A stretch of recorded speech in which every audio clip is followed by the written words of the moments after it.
Hello, Internet, and welcome back, and hello, everyone here at the Maxon booth, SIGGRAPH, Day 3, 2023. Oh, you're waving back. Hi, it's good to see you all. So, welcome to the Maxon booth. We are showcasing Maxon 1 and how our amazing artists use it to create some of the most impactful visuals you see on just about any screen or surface out there. So, next up, if you're into anything automotive or rendering, you're in for a treat with Billy Chitkin. Let's give him a big round of applause. Thank you, Matthias. Hello, everybody.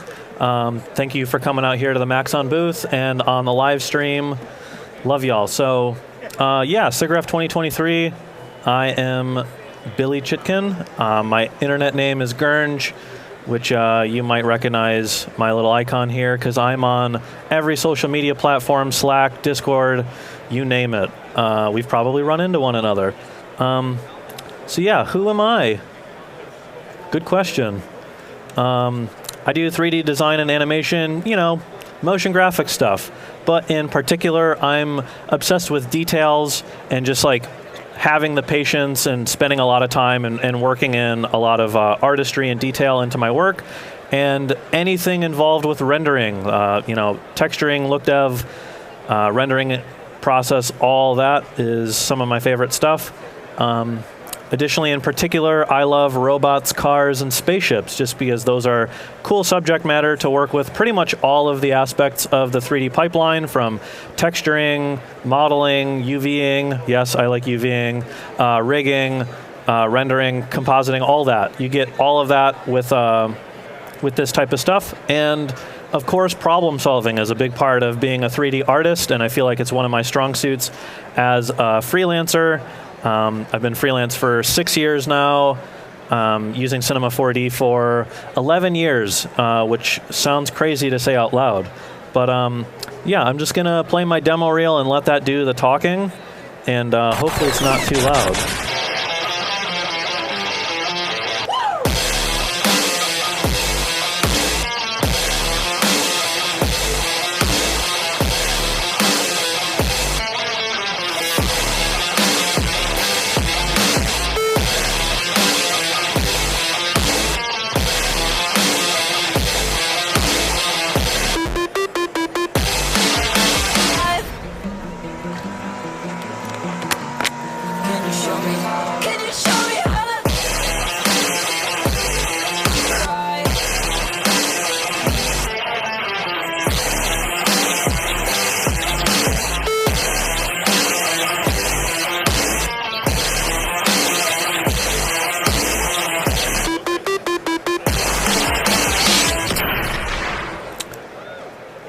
Thank you. So that's me as an artist. I feel like that's a better introduction than me using my words. Of course, thank you to all my friends back home in Detroit, my fellow Boxfort fellow members, all my friends, collaborators, clients, everybody that I work with that makes all of that possible. So let's go over my presentation outline. So the main stuff that I want to talk about today is this car animation that I did. It was the middle section of my demo reel, this endless engines scene. So I'm going to play the breakdown video, which I put up on YouTube immediately after creating this project.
So yeah, that is the scene we're going to be talking about the most here today.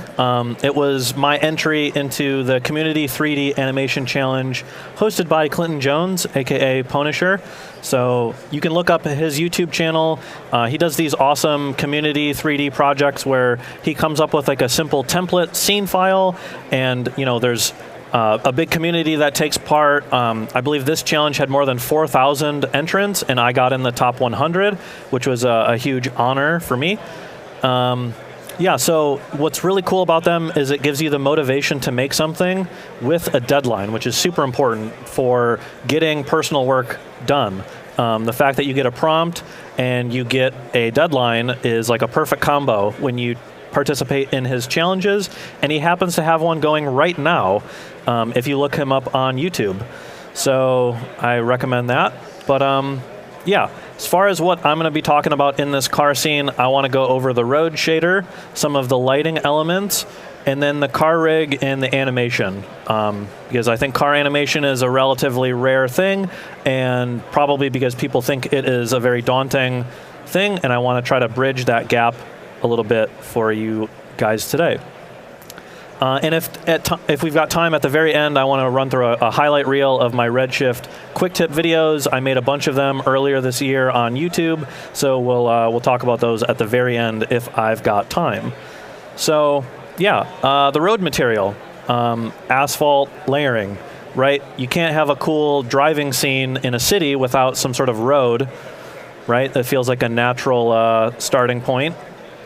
And then we're also going to talk about the road lines, the lane lines that are all on the ground as well, because I've got some particular thoughts on that.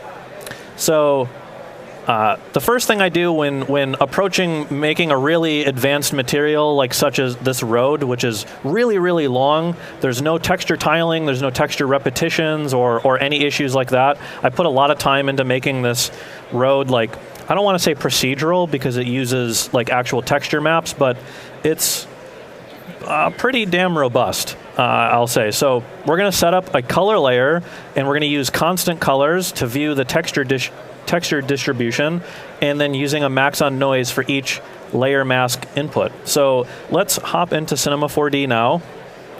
And so I've just got my scene loaded up real quick. This is a simplified version because I don't want to hurt the demo computer here today, fingers crossed. So yeah, let's just jump into our camera up above and look at our scene kind of from up above. We've got our road. So I'm going to jump over here. And so this is the production shader for the road, and I just want to show a different starting point. So if we get this going,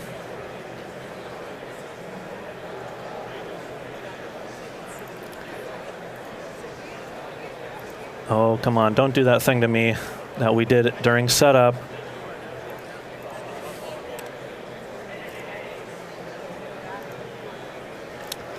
The joys of live presentation.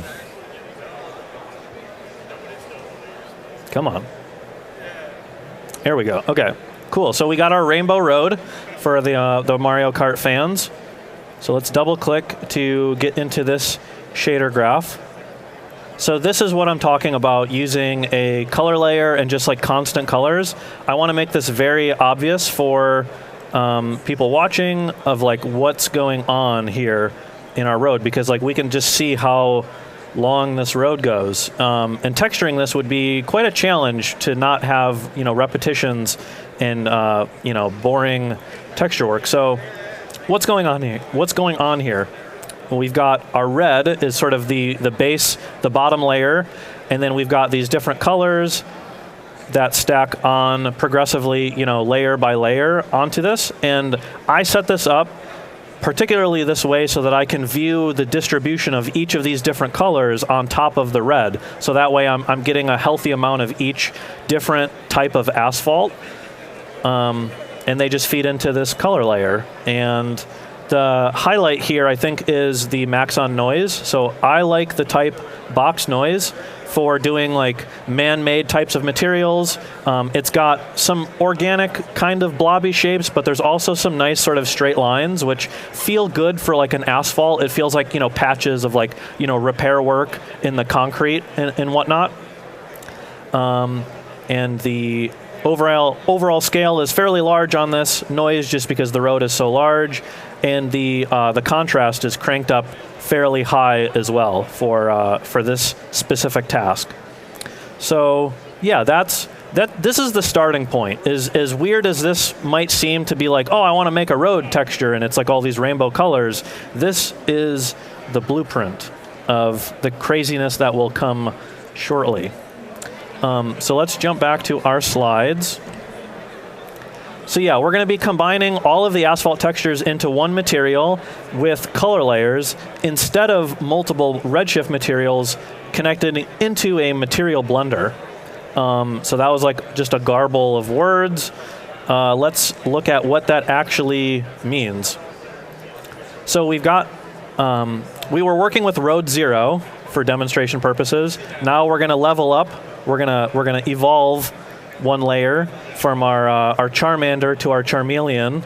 Apologies for that reference, but yeah. So this is hopefully easy enough to kind of follow along. I'm using the same colors just for visual consistency.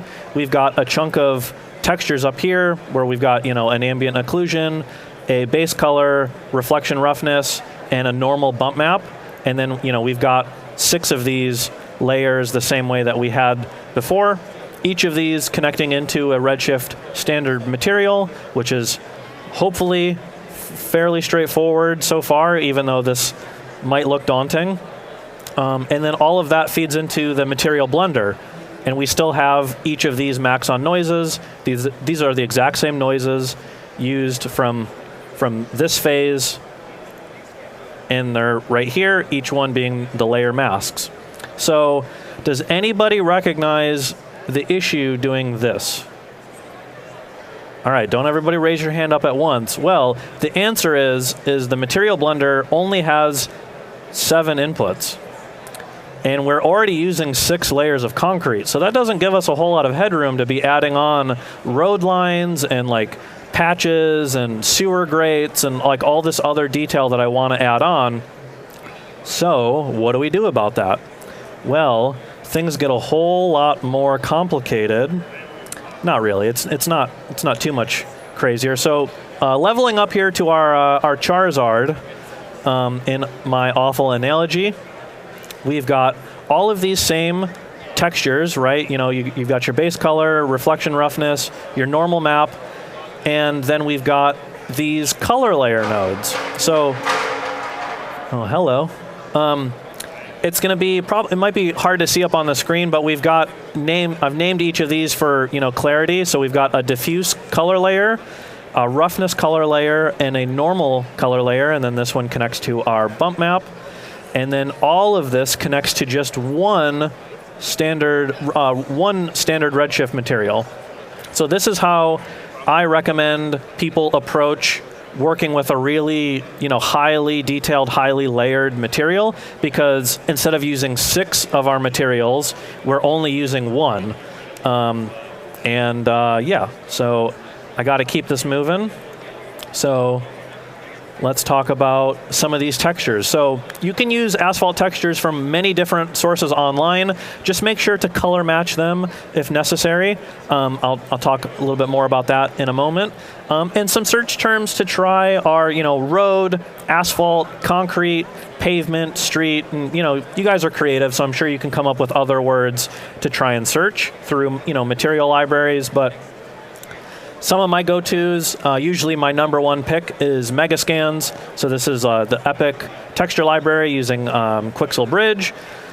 Another good one is Substance Source. So if you're paying for any of the Substance subscriptions where you've got like Substance Painter, Substance Designer, you might not know that you get a certain number of download credits per month where you can download materials from Substance Source, which has a great variety for this specific task.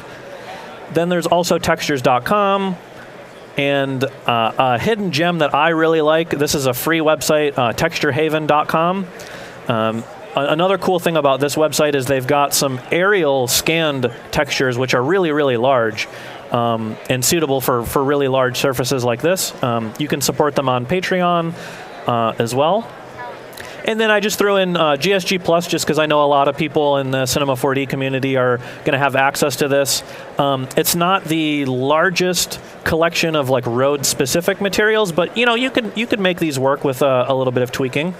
I'm confident in all of you.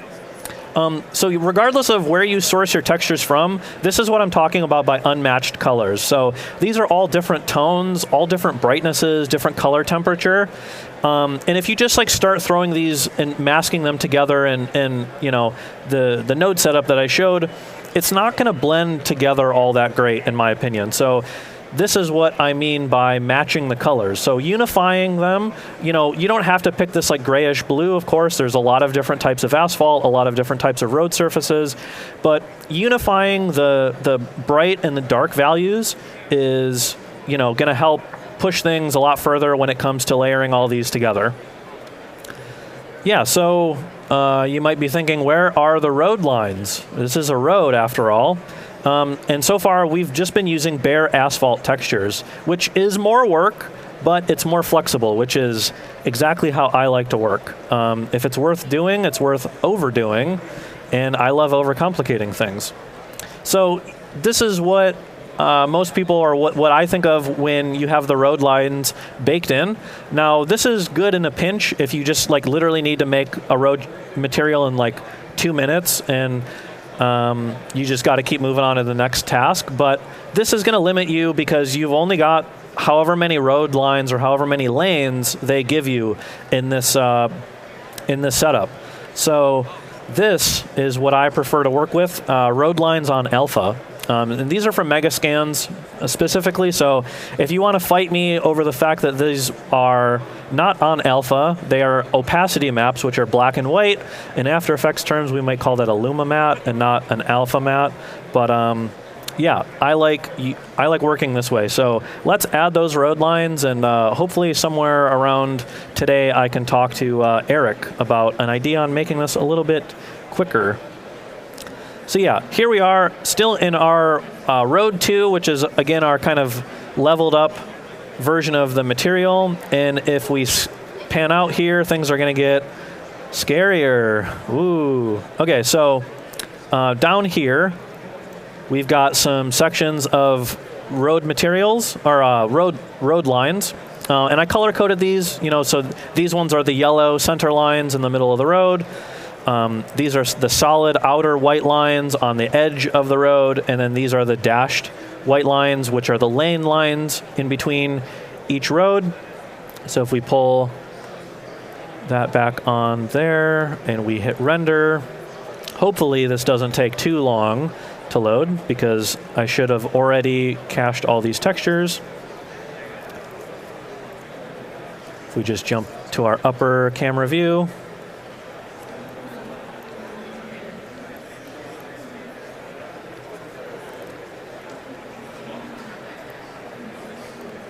so we'll just let that, actually I'm just going to come over here, try and let that run, of course.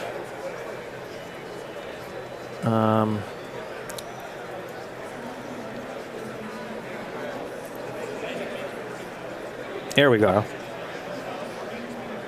Come on.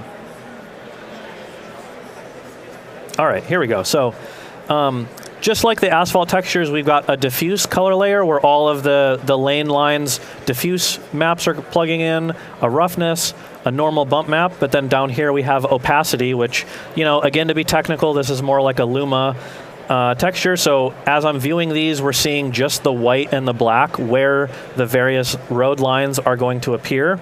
So if I highlight this node here, we should hopefully see the full road texture with all of the lane lines appearing. And I think this took a little bit longer than I had practiced, so I think we're going to move on.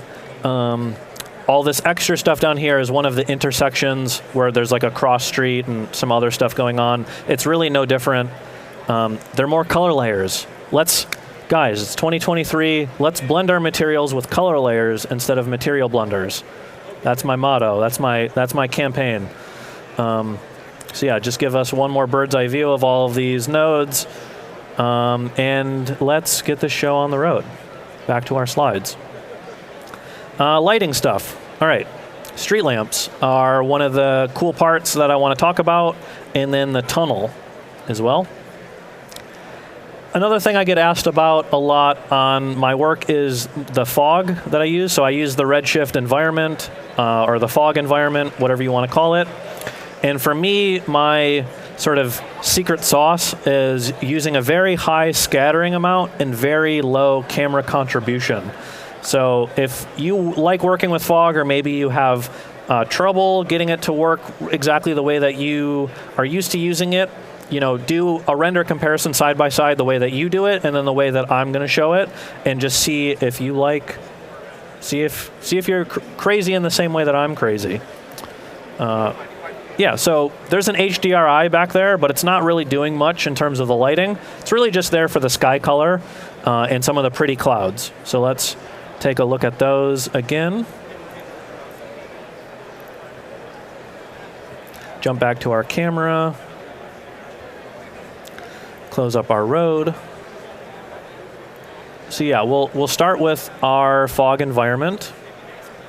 And so we can see, yeah, this scattering value is 5 times higher than the default value, which is pretty aggressive.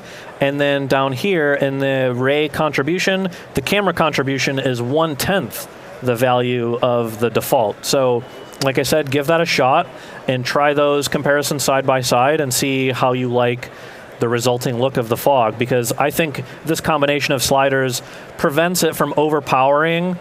The fog doesn't overpower the look of the render.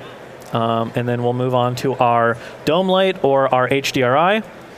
So we've got a fairly low intensity value. This is a nighttime image texture, courtesy of Sean Astrom, one of my good friends. This Epic Sunsets HDRI pack is awesome. I love these things, so shout outs to him. But yeah, it's really just there to be pretty, just giving us some cloud cover back there.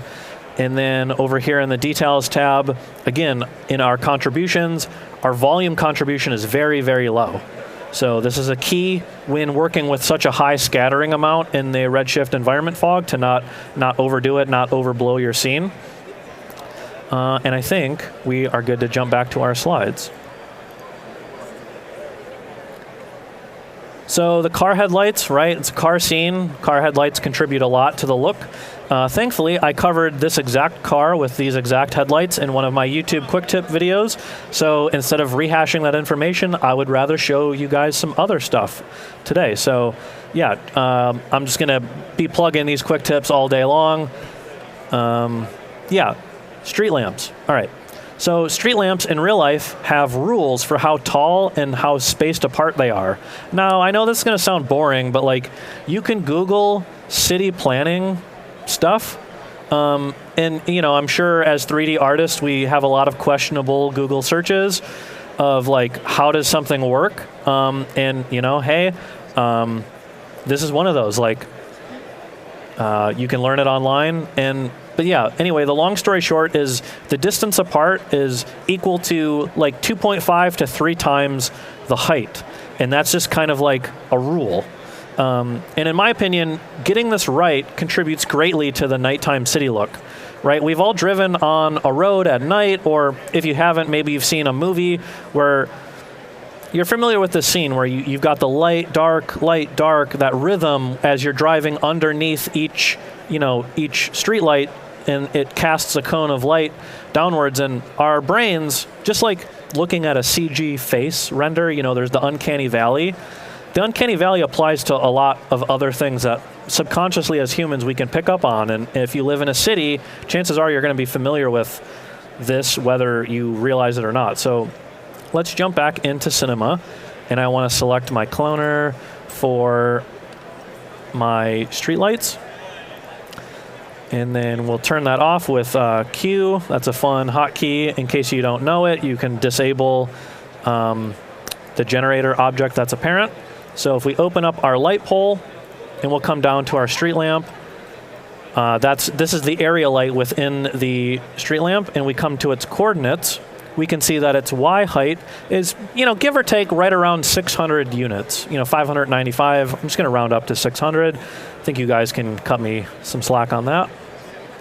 And then coming over back to the cloner, and we come over to its object. So this size value in Z, this is how, the render view is still running. Don't want to do that. So this is how far apart each of the streetlights is, and if I undo that, it's right around 1,800. So if the light was 600 units high, that means I want my streetlights to be roughly 1,800 units apart from one another. And that is going to give me that proper sort of spacing, give me that proper rhythm as we're driving through this nighttime scene. And it's going to give the illusion of those cones of light. Another important part of that is using the spread value here on the redshift area light. So at a value of 1, the light will shine out in all 180 degrees in front of it. And if I've done my math right, I looked up another one of those city planning, zoning code, really boring Google searches where I found how wide the light cone should be for this type of road light, and I think I settled on like 0.6. Don't quote me on that, but give it a shot if you ever make a scene like this for yourself. I think it will work out pretty well. So yeah, in addition to everything else we've talked about so far, there's a lot of billboards, signs, and neon lights to create nice reflections. And some of those are lights, some of those are just emissive redshift materials. So we'll talk about a couple of those. And then, last but not least, the tunnel. So the tunnel might seem simple, but it's doing a lot to give variety to the scene. So we're going to talk about the tunnel lighting and then the ceiling sort of LED wall effect, the texture that's on the ceiling of the tunnel.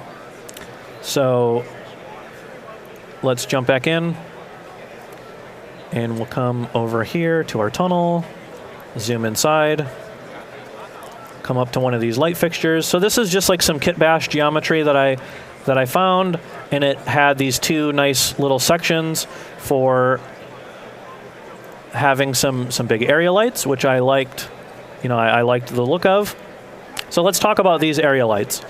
First of all, it's got a texture in it, and so this is like a softbox area light type of texture, just giving a little bit of imperfection, a little bit of like fall off and highlight roll off along the edges of the light fixture, just so that they're not like big blasting bright white like monoliths up in the ceiling. They're fairly large in size, and so as a result, the intensity is not super high, but it's worth pointing out that the temperature in this is fairly low, which is going to be a warmer appearance. So, as I said in the slides, the tunnel is doing a lot to give variety, and that's variety on multiple different ways. So it's variety in that we're going from exterior to interior to exterior. So it's like visual contrast, like thematic contrast. I think, as artists, we usually think of color contrast or like value, brightness contrast. But in 3D, you can also think of like your scene setting as a type of contrast, right? So we're breaking up the scene so that it's not just like one car driving along one boring road the entire time. In addition, because I'm using different color temperature inside of the tunnel, it's warmer, and outside of the tunnel it's like cooler, so higher color temperature lights. Again, that's another form of contrast, color contrast with the tunnel. Right, so we'll talk about the ceiling. So if I jump ahead to where we're inside of the tunnel, we'll just give this a shot and try to start up our render view.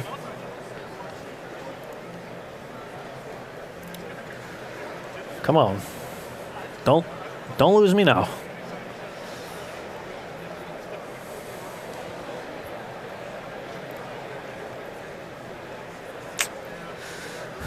I knew I was rolling the dice.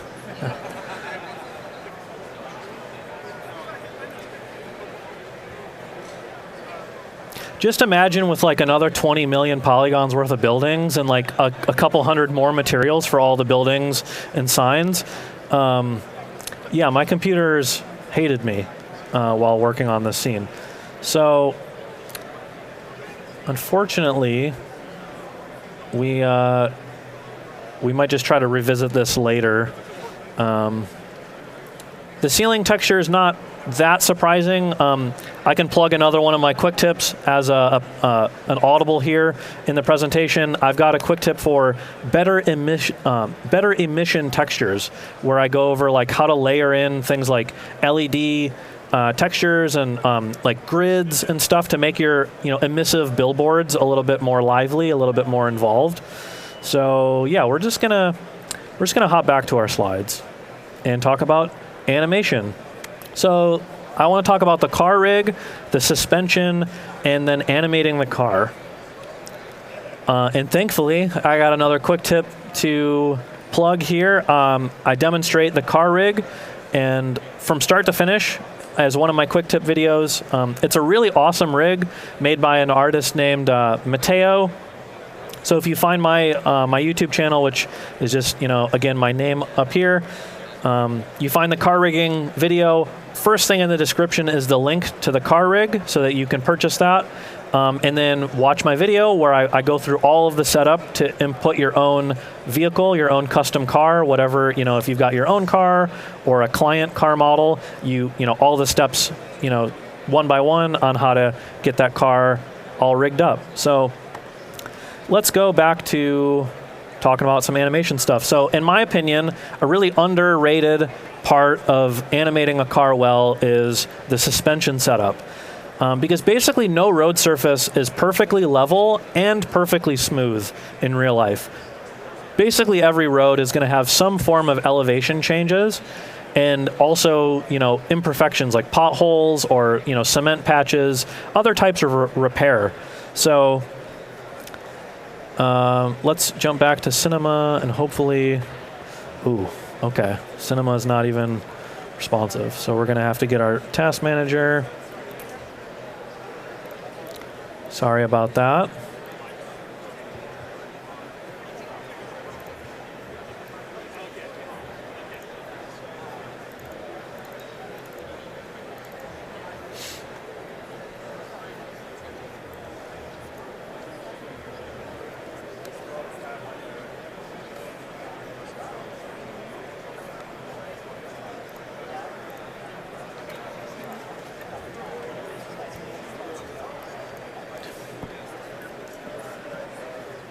Oh, the joys. Is everybody having a good day so far? It's the last day of SIGGRAPH. All right. We're not going to touch the rendering. We're just going to go right to our road. Hit S. So, yeah, we're going to talk about some road patches. So, I came up with a good idea, partway through the animation process. So we can see these like kind of bounding boxes, and if I find the right one that I want to talk about.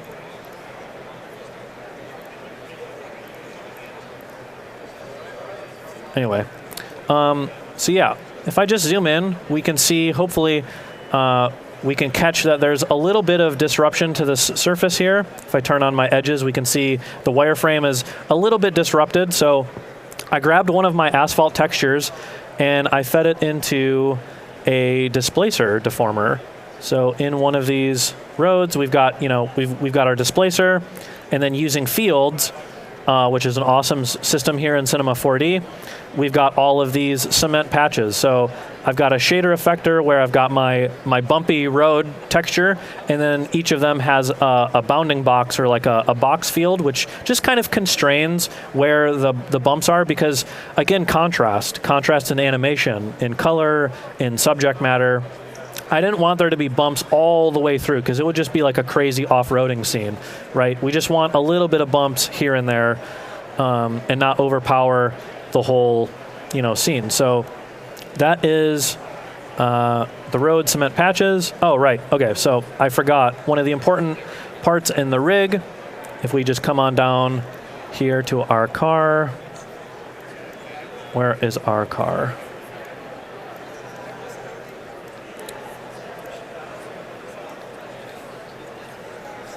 So we've got the car rig, and part of this rig is a section of Espresso and user data, which is really awesome. There's a lot of cool controls in here. One of the ones that I like a lot is this bounce and noise sections, where you can just give a little bit of idle sort of animation to the wheels. But then the super awesome part here is this clamp surface.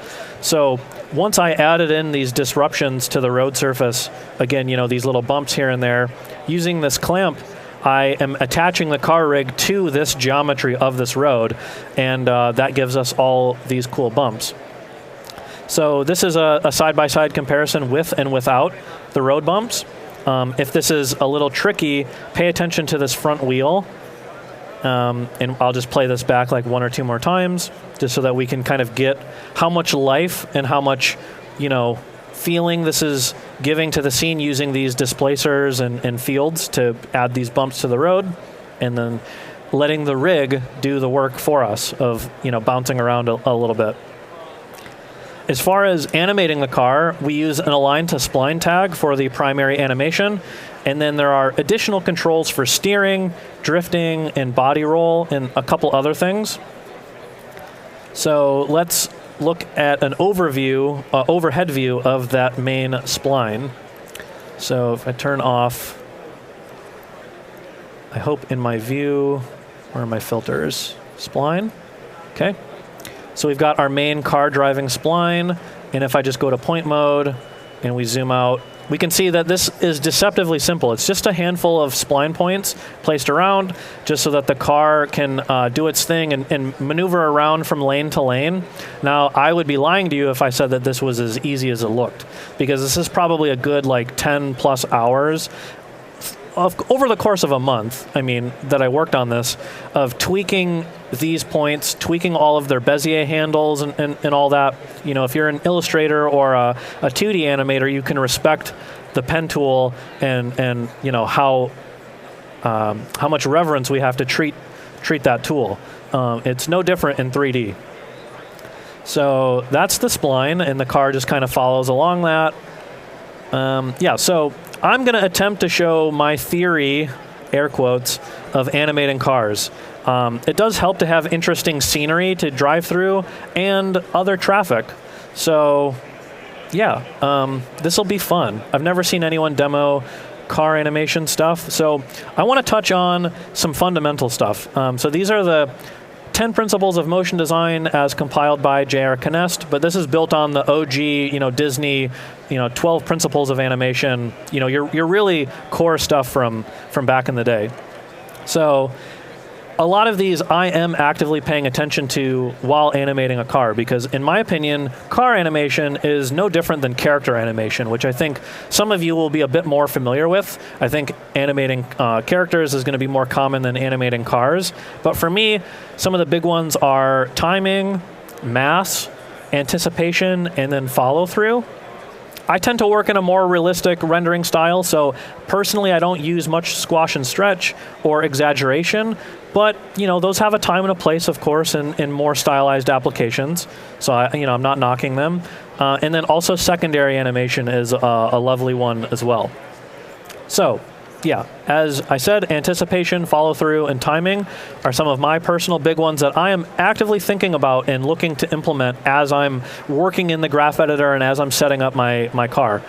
And these translate to some terms that I'm familiar with, like being a car guy, properties that cars have in the real world. Things like weight transfer, body roll, steering input versus counter steer, and then things like suspension, rebound, and dampening. So we'll touch on what some of those fancy words are a little bit, just because I'm sure not everybody's going to be familiar with that. So let's talk about play blasts. Just your simple gray viewport render. Because, unfortunately, I'm not here presenting all week long or all month long here at SIGGRAPH. I only have 1 hour, so I can't keyframe this car live. It probably took 10 iterations, each of those taking hours, if not full workdays. And, I'm not really saying that like it's some form of bragging. I just want to set realistic expectations. This is, really hard work. Car animation, in my opinion, is the same as character animation, which again, in my opinion, is one of the hardest things you can be doing in 3D, just because it requires all of the other parts of the 3D pipeline and a whole bunch of grace in the graph editor and just really intuitive ability to animate. So yeah, here we go. This is our first play blast. Starting simple, right? Yeah, round of applause for this. So, you know, you got to start somewhere, right? This is getting the car animating. We've got some placeholder geometry for the buildings. We've got some placeholder, traffic cars to start working with. It's the right length. The car moves, camera moves, great. We can move on.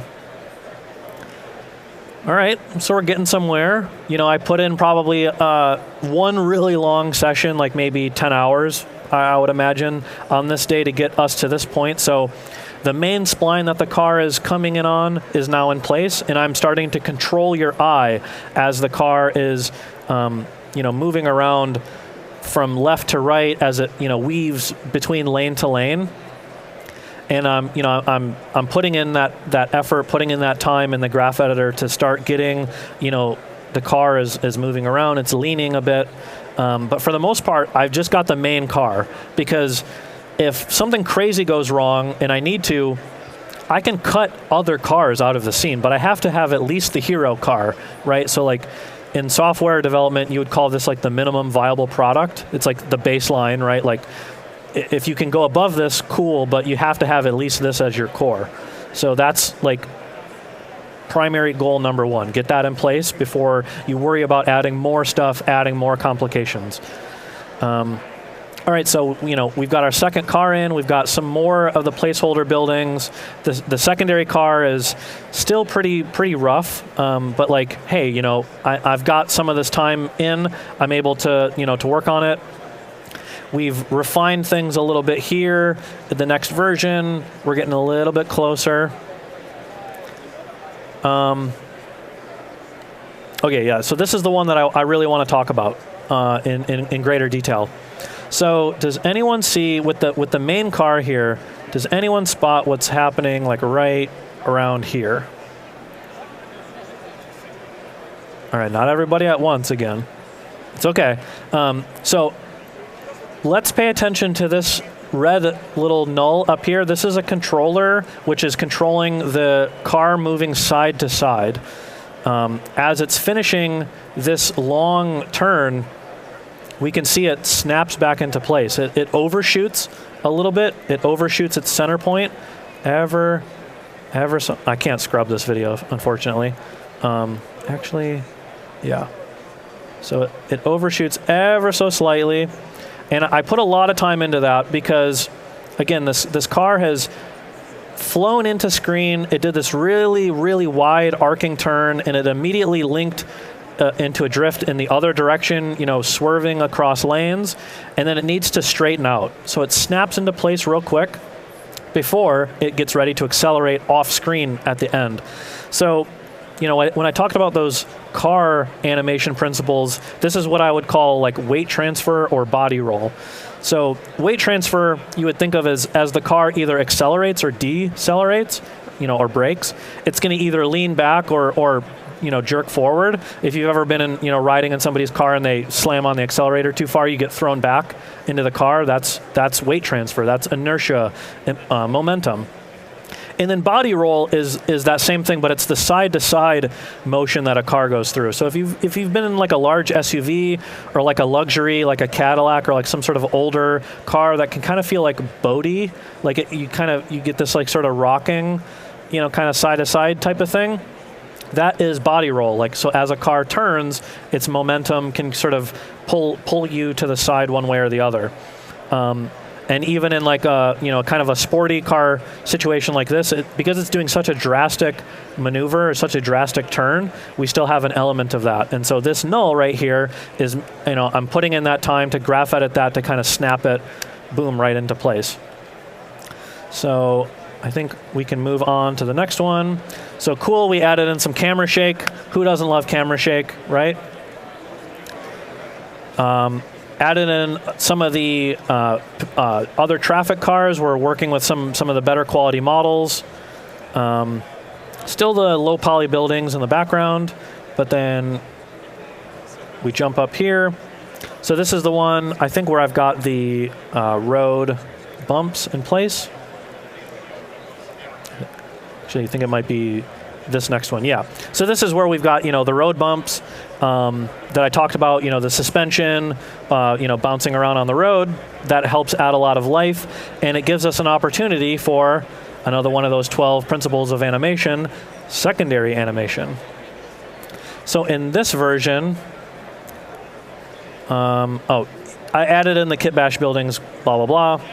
In this version, this is where we've got some of the secondary animation. So this is an older style car from the 80s. It's got what we call pop-up headlights, which are super fun. They're deemed pedestrian hazards, so we don't use those anymore, unfortunately. I love them aesthetically, but when they get old, they get sort of loose and they kind of bounce around a little bit. So once I added in these road bumps on, the suspension doing its thing, I thought I've seen older cars where the pop-up headlights kind of flop around a little bit.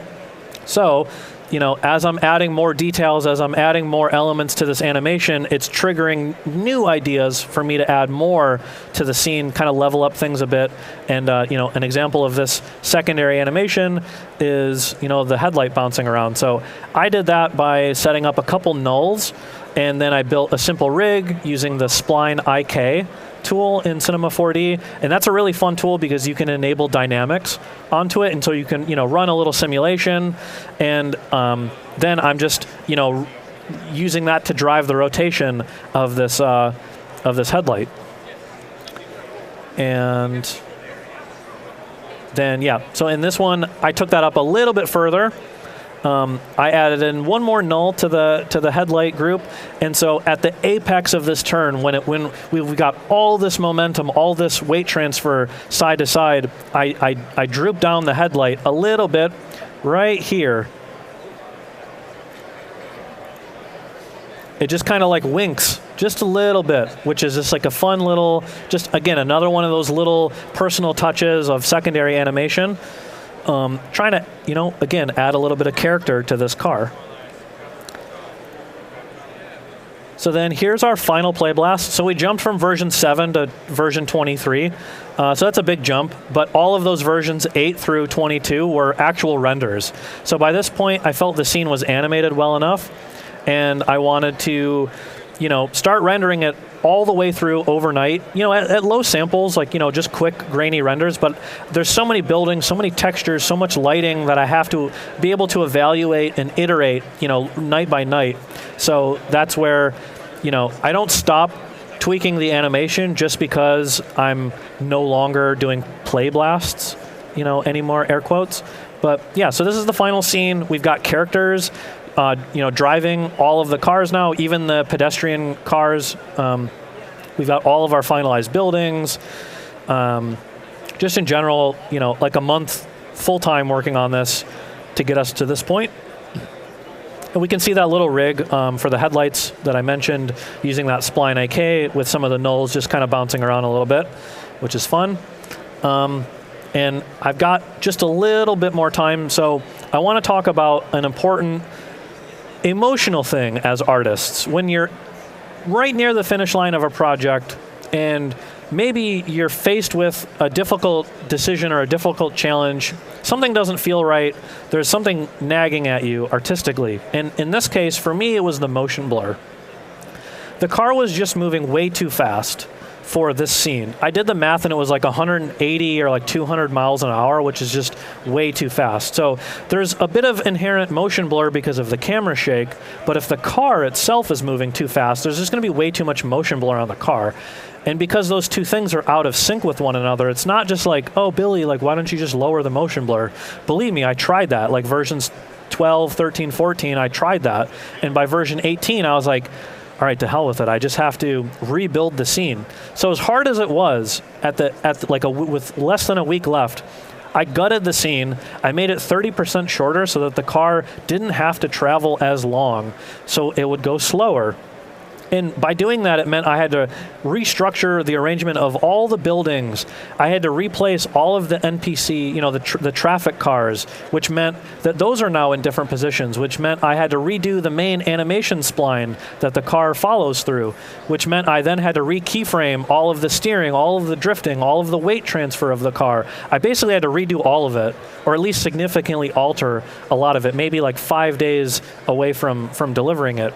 And as hard as that is as artists, I just want to, give you another word of encouragement to like make that hard decision, even if it's towards the end, if it's going to suit having a better end product. In this case, I felt very strongly that it would improve the look of the motion blur, which would improve the overall quality and overall appeal of the render.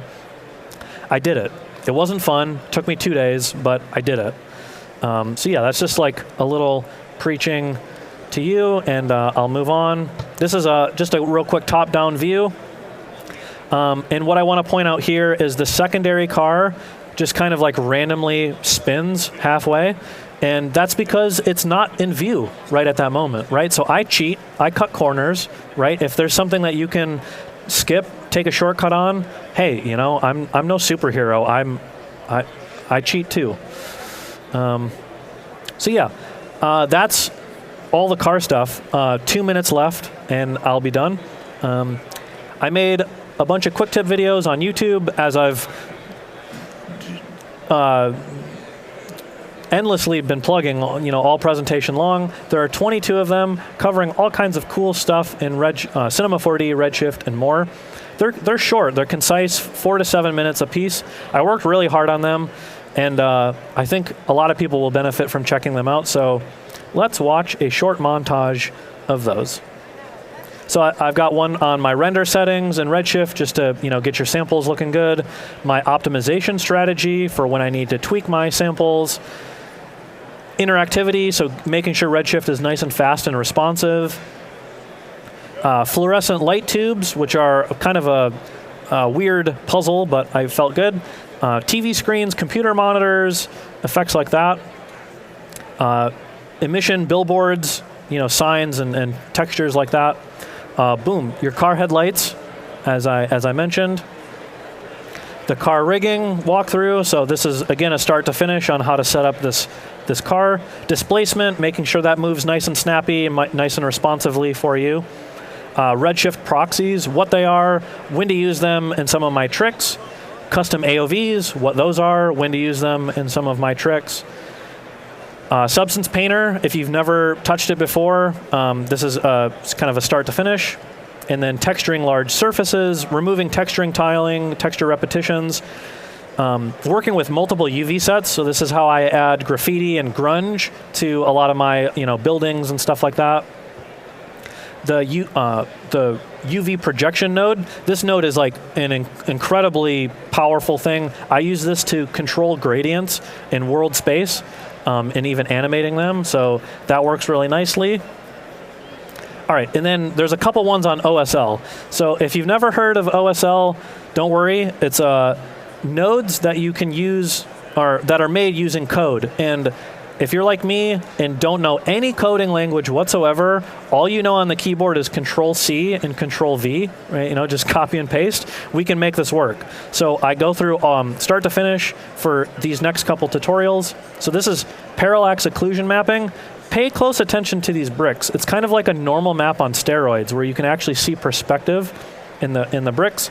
I did the same thing with this hologram and sort of FUI type of look, all in one material. Thin film and the Redshift tiles node, bunch of cool combinations there.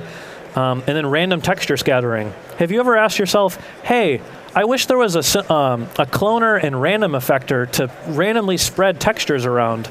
Guess what? There is. It's OSL. So yeah, that's so cool. So that's the quick tips. And that's the end of my presentation here. I've got some links and stuff. My website, gurnge.com. All my cyberpunk stuff lives on cyberncity.xyz. We've got my YouTube channel, Twitter, Instagram, email, all that. Thank you. Awesome. All right. Look at that. Second round of applause. Good job. We do have time for about 1 or 2 questions. There we go. Aaron in the front. What do you got?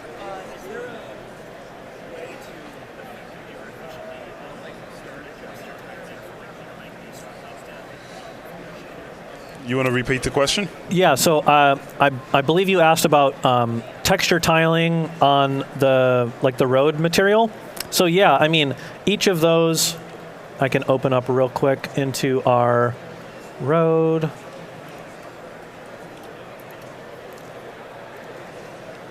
Come into here.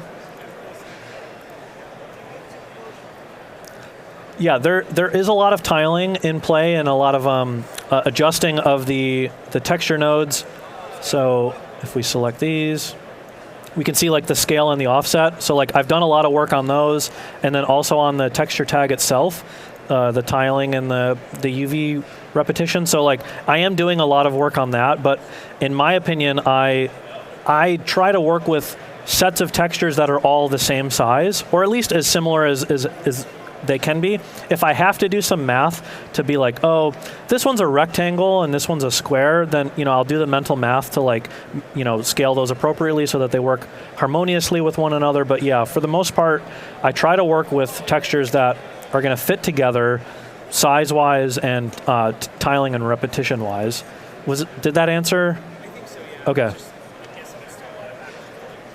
Yeah, there's a lot of back and forth, and that's why I'm hoping to find Eric here from the Redshift team, just because like I think there's some cool ways that could smooth out this process a little bit. Takes a village, right? Feedback and iterating and working on all this stuff. But yeah, thank you. Awesome. Another question, Andel. So you said you were using real-world values for like the distance of the light lamp. Yep. Yeah. Yeah, so the question is on scene scale. So the distance between the lamps and everything else, Yep. is this a giant scene? Is this No, I would say this is pretty accurate to real world. It helps because with a car like this, so this is a real car. This is a Toyota AW11 MR2. So this is a real car that I can Google what the wheelbase length is. So that's the distance between the front and rear axles. And I can make sure the car is scaled right to the real world proportions.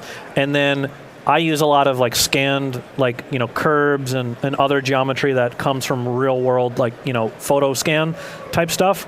So I make sure those all work at real world scale, and then if I'm kit bashing or adding in my own stuff, I scale that appropriately as best as I can to fit harmoniously with real world scale, because again, working with like in-camera motion blur, in-camera depth of field, in my opinion, it helps to have all that stuff working the way that the program, the render engine, the camera all want, so that way it all works harmoniously together. Awesome. Well, if you do have any more questions, Gurns will be back for another hour at the Dell booth. So you can go ahead and chat with Billy over there. And I think you already had your slide up with all of your socials and all that fun stuff. One more time for everybody. Yeah, there you go. Take a screenshot, interwebs if you're there. Yep. And follow them, check them out. But stay tuned. We're going to take a quick break, and we'll be back with our very next presenter. So we'll see you soon, Internet. Bye, everybody.